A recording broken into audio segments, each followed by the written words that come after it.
I discovered my wife's cheating, stayed quiet, and planned revenge to leave her with nothing. I woke up feeling queasy in my stomach. His hand rested on my back while the other attempted to intrude into my private area. A severe headache plagued me, unrelated to the drink consumed the night before. "Honey, I'm not a morning person," I muttered to CJ. "Oh, sorry," he whined, "but what about all those tales of you and Mark going at it all night and half the next day?" "Hey, I was 20, I grumbled. "At 20, deeply in love, you can thrive on lovemaking." "Oh," he said, sounding sad. He resembled a hurt puppy, making me question my choices again. On paper, everything seemed perfect. I traded a 40-year-old man who worked all day and tinkered with his car for a 30-year-old who adored me. Mark focused on his job and saving for our future, while CJ was solely devoted to me. Mark, though not controlling or violent, always seemed to pick fights. When I stood firm, he'd smirk and walk away. That wasn't how things were supposed to be. My father always complied with my mother's wishes. He understood the saying, "Happy wife, happy life." Mr. Mark Clayton would shoot me a look that seemed to say, "You're crazy." If I denied him closeness, he'd just shrug and tinker more with his car. I despised that Mustang passionately. And the strangest part?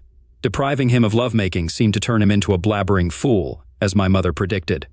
Yet, a couple of days after I started refusing him, he developed a habit of checking his watch. I spotted a calendar in our kitchen with next weekend circled in red. Several days leading up to it were marked, too. It didn't add up until I rummaged through his sock drawer and found a brochure for a high-end brothel in Las Vegas. The cover featured photos of women who seemed eager to please my husband for free and would gladly charge me for the same. They were all young and attractive. I was nearly in shock. What irked me most was that he had already crossed out that day and it wasn't even noon yet. I wasn't foolish, and there's no chance I'll allow him to go off and engage in carnal encounters with a group of professional women. I anticipated the outcome of this scenario. He would have attempted to discard me swiftly, even quicker than his Mustang could reach 60 miles per hour in under 5 seconds. So that evening, recognizing where my primary support lay, I positioned him for lovemaking. I was seething with anger, and ultimately I ended up feeling hurt. "Nope," he responded. His words came out swiftly, almost as an afterthought. It seemed inconsequential, unworthy of acknowledgement. My frustration reached a boiling point as the situation reversed. "Come on, Mark, it's been a whole week already," I pleaded. "I'm just not feeling it," he replied. "I could attend to your needs," I suggested. I attempted to appear alluring with a smile, although it felt like a struggle, especially when my deepest desire was to rid myself of him entirely. "Please, darling, let me please you," I begged. "I'm not sure," he mused, as if contemplating. "You don't seem very into it. Maybe in a week." I was stunned, as this was a recurring pattern between us. I'd tried employing all the tactics gleaned from TV, magazines, and my mother to gain the upper hand, yet Mark always seemed to prevail. Conversely, CJ adored me. I held a divine status in his eyes. All I had to do was ask, and he would comply. Why hadn't I left Mark for CJ yet? There were 2 reasons. Firstly, deep down I loved Mark, despite despising his work ethic, his sense of responsibility, and his aversion to confrontation. Secondly, the more practical reason was CJ's lack of financial stability. Despite his ardor and willingness to cater to my desires, Mark, the foolish man I married, earned a 6-figure salary. Perhaps that's why things had deteriorated between us. It wasn't always like this. Initially, we were deeply in love.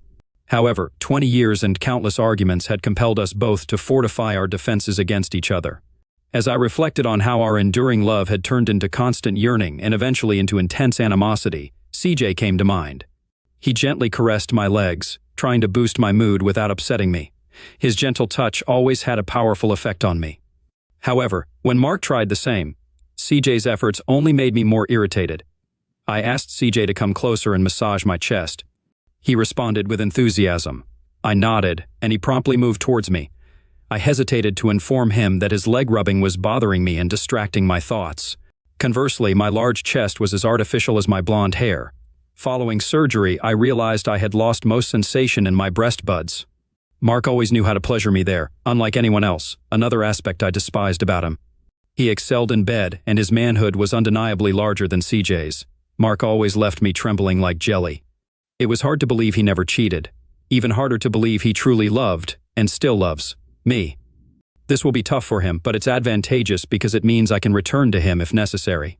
Honestly, I wouldn't consider leaving Mark if he didn't always have to win every argument. If he had just let me take control as intended, we would have been much happier. In fact, If I had been in charge, I would have been a happier wife and made him the happiest man on the planet. But he angered me too often. It was CJ who helped me understand my true power in relationships. He told me that in divorces, women usually have the advantage, while husbands often end up living with their mothers and eating canned tuna. CJ himself was living with a woman who wanted to marry him, but she wasn't exactly his ideal partner. Since they weren't married, breaking up with her wouldn't be a problem. I acknowledged his point. He seemed surprised. Today was the day, he suggested. I should call him, CJ whispered while gently caressing my chest. Then it clicked. The plan we'd been strategizing for weeks. We patiently awaited the opportune moment, and this week fell into place perfectly. It was opportune because Mark was away, and both CJ and I shied away from confronting my husband directly about my decision to leave him and file for divorce. The mere thought of it churned my stomach. I have a modest sense of morality, and the notion of contacting him while he worked tirelessly on business funding our lifestyle felt wrong. Mark deserved better, a heartfelt conversation about our relationship. If we concluded our marriage was beyond repair, only then should divorce be broached. Following the divorce, we'd both be free to pursue new relationships. It wasn't the noblest approach, but it was the path we chose. Throughout our more than 20 years of marriage, Mark never laid a hand on me or raised his voice. When disagreements arose, he aimed for compromise, a trait that often frustrated me. He was too willing to settle. If compromise failed, he'd flash a quirky grin and walk away. Over time, I grew familiar with his thought process, understanding precisely what that look meant. It was a silent declaration of screw you, you'll get nothing if you won't agree to half, or who'd want closeness with a 40-year-old when I can enjoy myself in Vegas? Over the years, my resentment festered, reaching a point where I craved it all in the divorce. I'd claim everything, the house, my possessions, and most of his finances. And when he retired, I'd expect half of his pension too. I consulted a lawyer, had divorce papers drawn up, and confided in my mother and numerous friends. They all expressed confidence in its success but advised against it. What irked me was that even my mother, who always harbored disdain for Mark, deemed me irrational for considering divorce. Yet their opposition fueled my resolve. My lawyer, driven solely by profit, suggested citing mental injury and neglect as grounds for divorce. It was a deceitful ploy, but it promised the freedom and control over my life that I craved. Deep down, I resented his obliviousness. But life is harsh, and he's capable of resilience. He'll bounce back with time.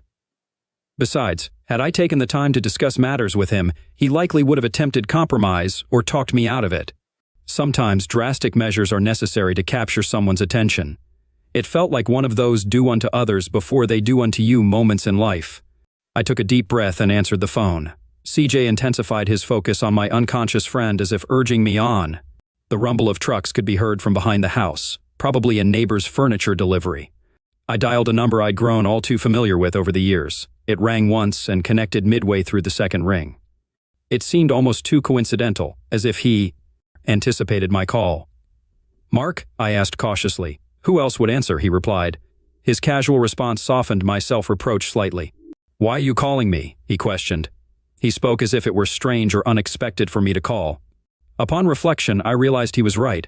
I hadn't called him in years, except when I needed something for myself. This man had worked tirelessly to provide for us, while I had largely ignored him. Perhaps what I wanted would benefit us both. Maybe I could let him keep a little more money. I didn't need to hurt him, I just needed to be free. "I'm your wife," I reminded him. I was on the brink of liberation, feeling the intensity build as I neared the finish line. I could feel sweat dripping onto Shannon beneath me. She responded with a high-pitched sound, pulling me closer and sealing our lips in a passionate kiss.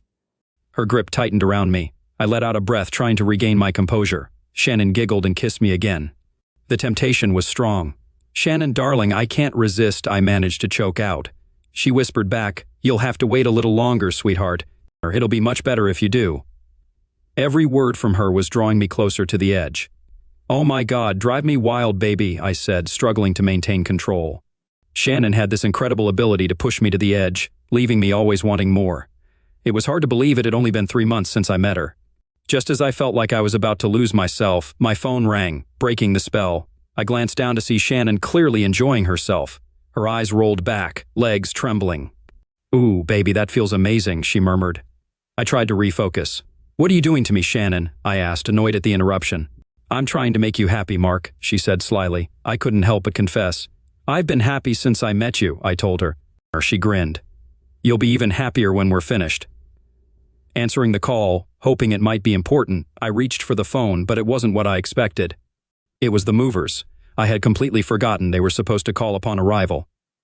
Shannon, undeterred, resumed her playful actions, reigniting my excitement. Just as I was getting back into the moment, my phone rang again. I recognized the number and nodded to Shannon. She looked at me with a mix of amusement and a mischievous grin. After the call, Shannon rolled over and nestled beside me. I couldn't help but admire her physique. Her toned legs, heart-shaped derriere, and slender waist were mesmerizing. It was as if she were a work of art, perfectly sculpted.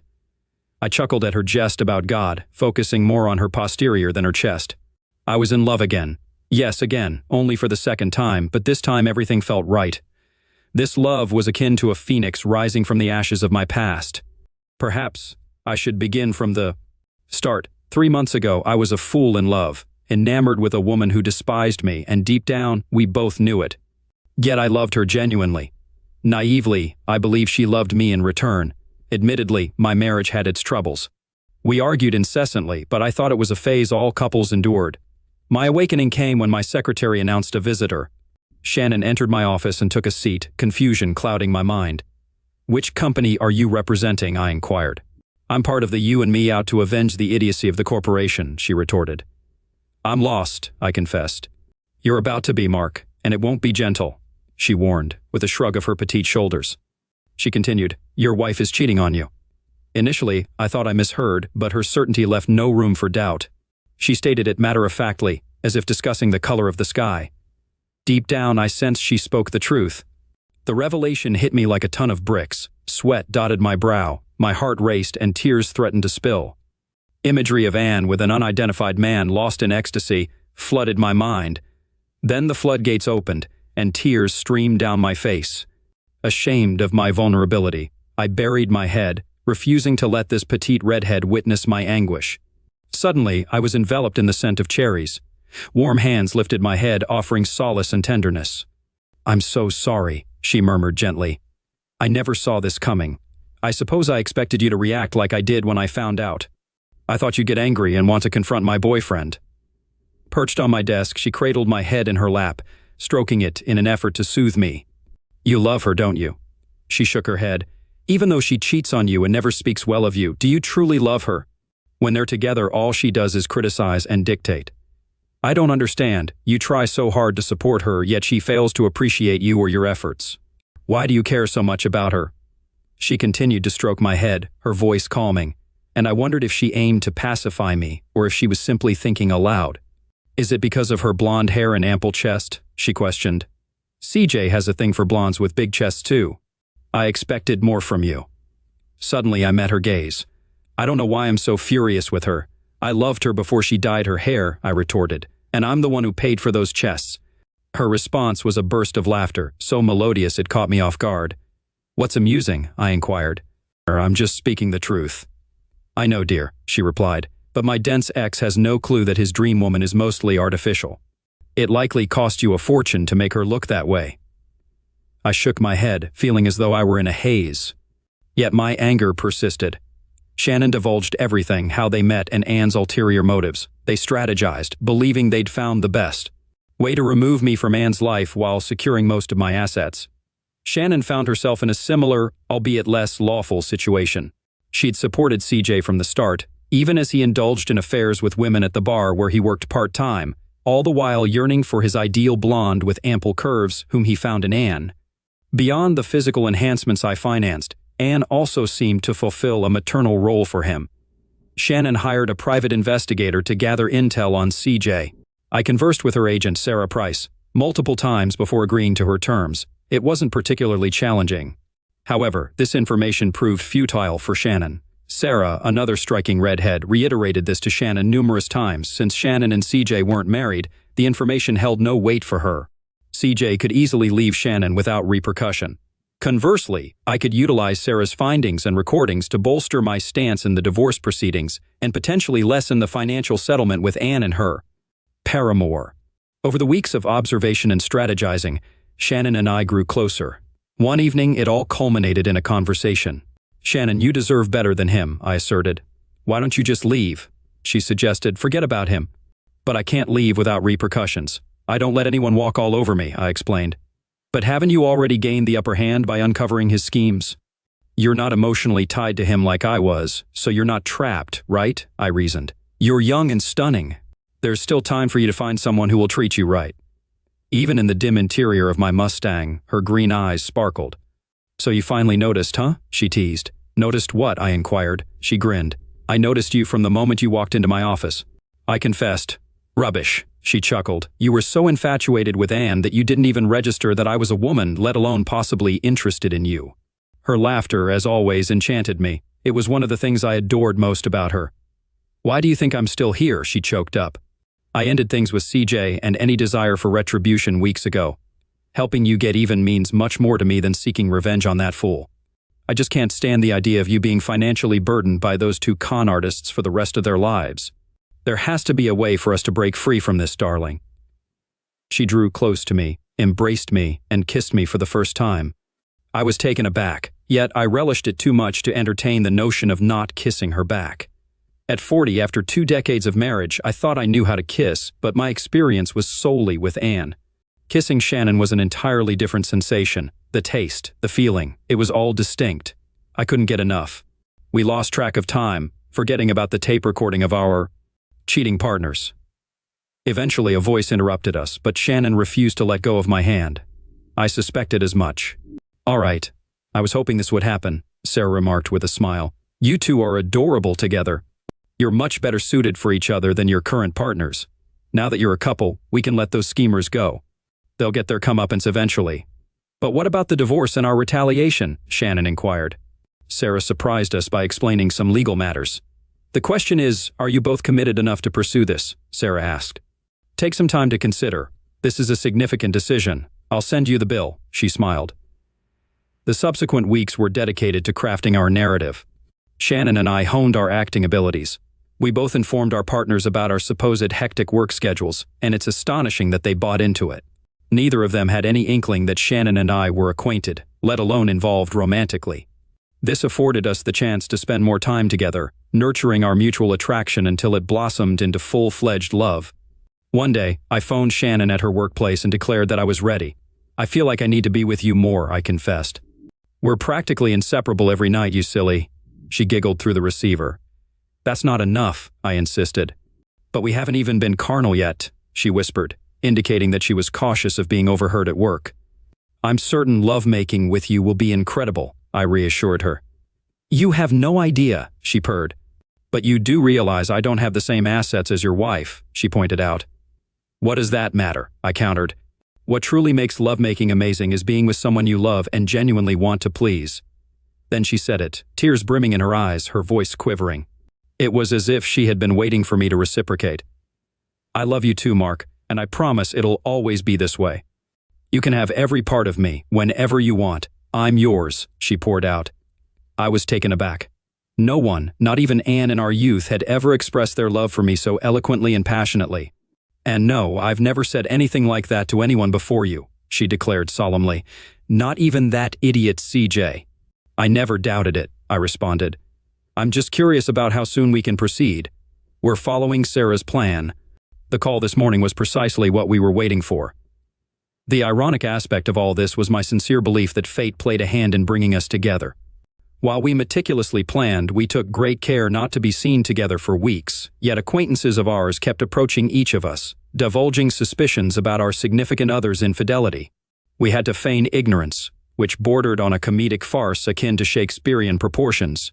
It seemed that only CJ and Anne suspected that we were aware, presuming their superiority over everyone else. Finally, my Fox business trip arrived. It was a ruse, but it served its purpose. Fortunately, Shannon's mother conveniently fell ill around the same time. The illusion of both of us being out of town emboldened the swindlers, leading to that pivotal phone call. Things didn't unfold as smoothly as we anticipated. Both Shannon and I had anticipated the call to come on Friday night. That's why I scheduled the truck to arrive on Sunday morning. I wanted to give the lovebirds a couple of days to relish each other's company before everything unraveled. Nevertheless, Shannon and I relished the moment of triumph as I answered the call. I addressed the voice of the woman I had been married to for over 20 years. Who else can answer my phone? I replied gleefully. Shannon approached and embraced me, lending me a strength I never knew I possessed. Why on earth are you calling me? I demanded. I'm your wife, she replied. Mark dear, I need to tell you something and you probably won't like it. I think the simplest way to do this is to inform you that in the long run, it will benefit both of us. It may not seem like it now, but… I just burst out laughing, and he laughed too. I couldn't believe he was laughing at me. CJ went downstairs to see what was happening with the damn trucks. I wish CJ had been by my side. So why the hell are you laughing? I queried. I'm being serious. Well, the other day someone was talking to me and said, "You'll leave me in the lurch," he said, still in that same chuckling tone. He really knew how to get under my skin.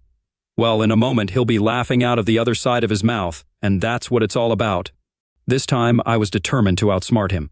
But let me tell you, I have some news for you, he continued, and you'll soon find out what it is. Then you'll have to dine alone. What on earth are you talking about? I questioned. I don't think it was your idea at all, he chuckled. I think this is CJ's scheme. Hell, he knew about me and CJ. He mentioned overhearing some people talking about it, probably my nosy neighbors. I had to try to salvage the situation. No, to hell with it all. I had to follow through with it. Mark, I'm leaving you, I declared. I want a divorce. I put as much conviction into my voice as I could muster, but all he did was laugh even harder. Your letter to me gave me pause and made me wonder why, but I think you felt compelled to set things right, he chuckled. His words sent a shiver down my spine. Was this idiot psychic? Nobody knew about that blasted letter. Even CJ had no clue that I had penned a letter to Mark. The letter was supposed to accompany the divorce papers, detailing my sentiments about our marriage and where we went wrong. It also outlined precisely what Mark needed to do to win me back from CJ. Mark, we need to discuss this, I muttered. I think we should do it when you get home. Just remember this, my girl. When you look at the sky, he crooned, you can see the stars and still not see the light. Mark, are you eating? I exclaimed in disbelief. I called the idiot to inform him we were finished, and he was singing. He feigned delight at my departure to rattle me. Mark, if you don't make changes, we're headed for divorce, I warned. It's too late for that, honey. Oh, how painful it is, he replied. And in the background I heard a woman's voice murmuring something about being the only woman he'd better call Sweet Mark. It's never too late, I countered. Why is it too late, Mark, and who is that woman next to you? Because I've already left, he warbled, and I feel stronger and I sing this victory song. Ooh, oh my God, ooh. What the hell do you mean you already left? I yelled into the phone. Suddenly the dread I had been feeling all morning intensified. It was akin to how Wile E. Coyote feels just before the boulder he dropped on the Roadrunner starts looming over his own head. I strained to hear Mark's response, but all I heard was beeping. I flung the phone onto the bed beside me just as CJ burst into the room. The fear etched on his face was palpable. You need to get dressed and go downstairs, he instructed.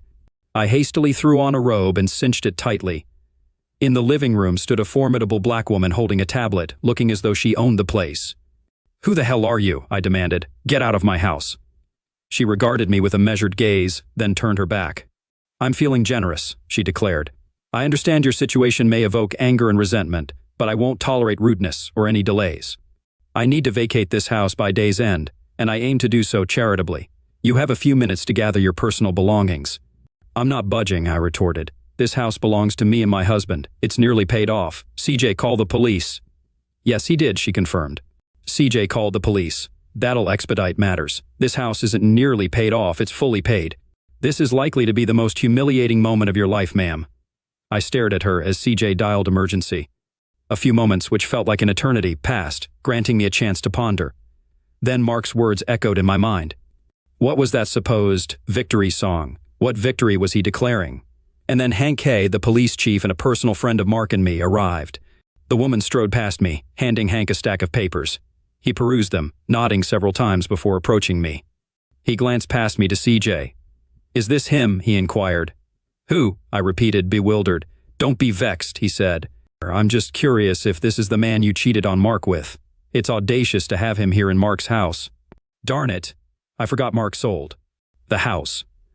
Before I could process his words, my mind went into overdrive. A rather cheerful woman pushed through the moving crew. Is he? She inquired. She sauntered around CJ and then flashed a smile at me.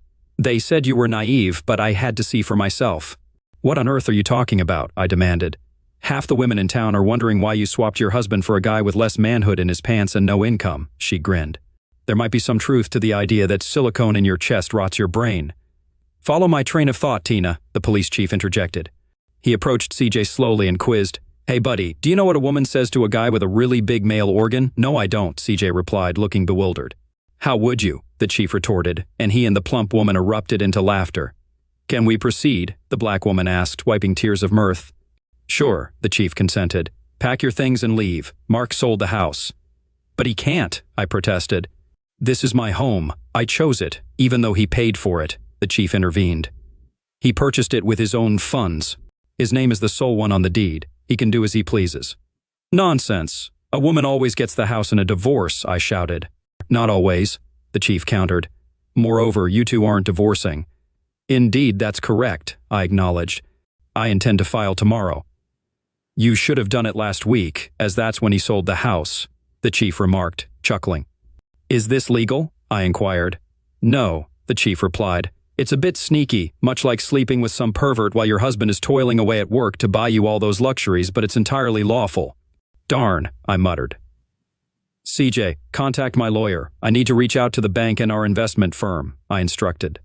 Do it outside, the black woman directed, waving her hand as her team began removing furniture from the house. Where are they taking my furniture? I demanded.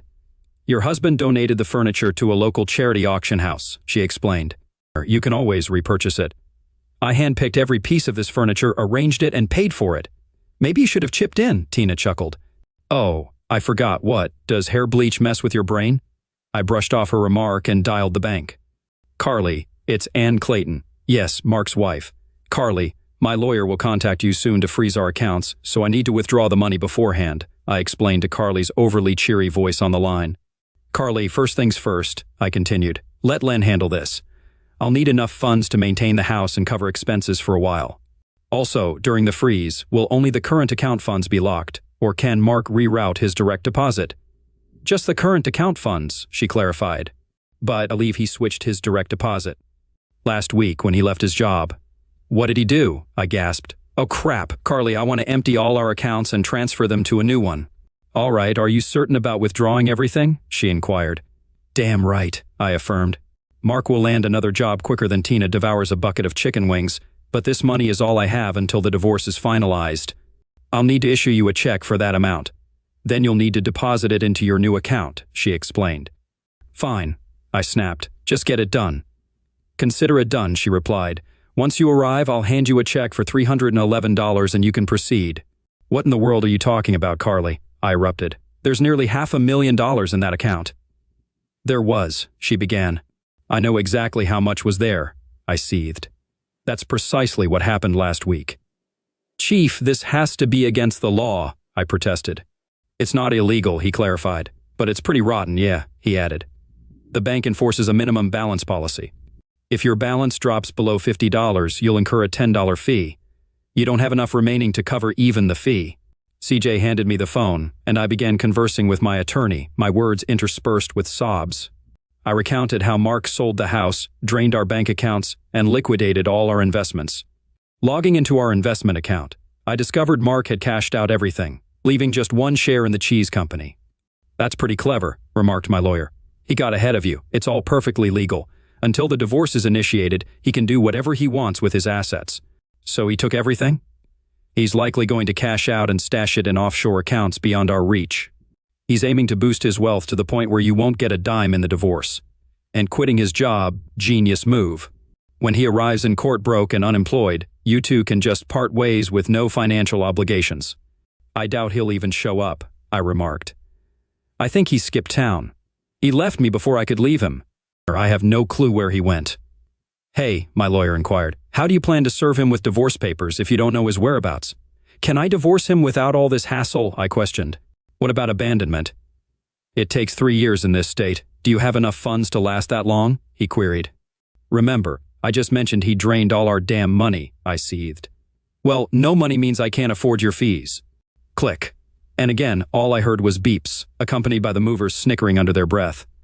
That's how my life spiraled into chaos. I temporarily crashed at my mom's place. Mark was thorough.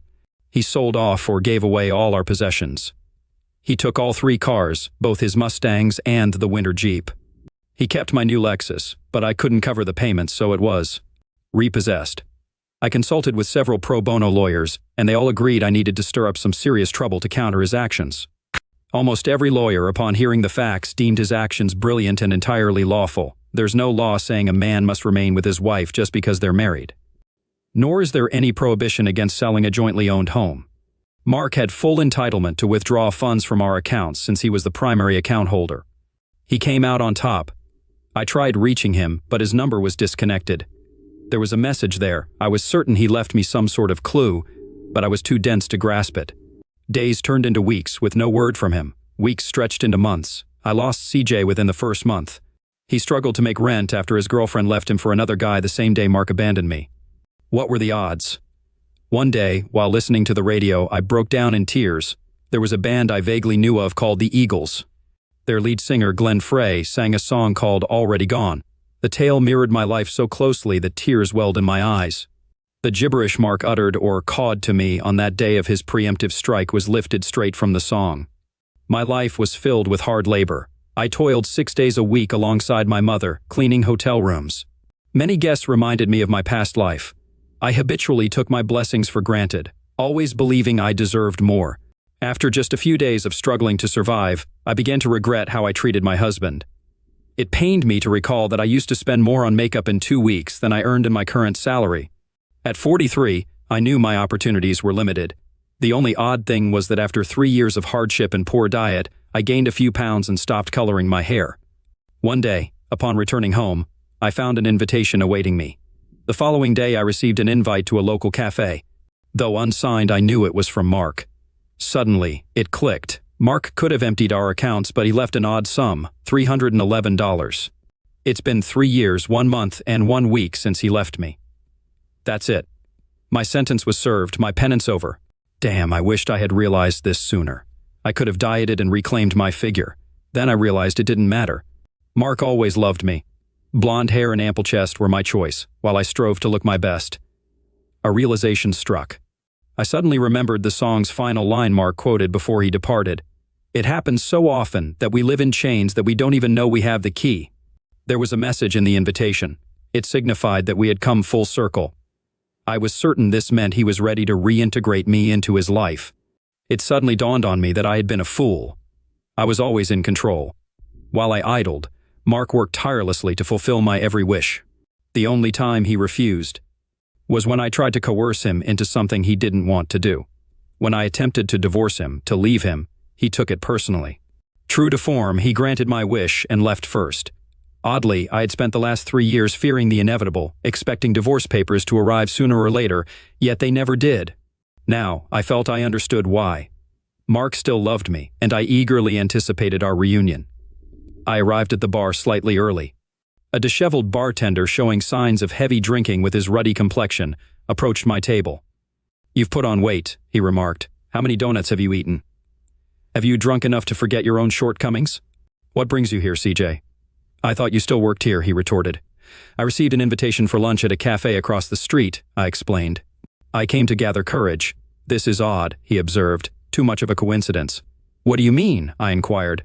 "I also received an invitation," he revealed. "Did yours include a cryptic riddle?" "It wasn't much of a mystery," I replied. "It was Mark's way of signaling he wants me back." "What exactly did it say?" he probed. "It read, 'We've come full circle. I'm ready to give you what you want,'" I recounted. "You're right," he acknowledged. "Yours differs from mine." Mine posed a question. "Why does a squirrel hide nuts in its nest?" "I'm clueless about that," I admitted. "I believe it means Shannon wants me back," he concluded. "Squirrels hide nuts to protect them from birds. Birds is slang for women. Shannon's telling me she doesn't want me with other women. I think they colluded to reunite us after a period of suffering, wanting us to accept them on their terms." "Forget all this," I exclaimed angrily, abandoning all I had learned over the past 3 years. "If Mark wants me back, he'll have to work hard for it." With resolve, I stormed out of the bar and made my way across the street to the cafe. Taking a seat at a small table, I scanned the cafe and spotted CJ's entrance. He settled at a nearby table on the sidewalk where 2 college guys played hacky sack. Seeing CJ, I pondered his riddle and realized his mistake. Despite waving desperately, he remained engrossed with the guys until he eventually noticed me. His wave and headshake left me puzzled. As CJ sat, the guys nearby lost control of their bag, which flew toward him and toppled his glass. Rising angrily, CJ was struck in the groin as another bag fell before him.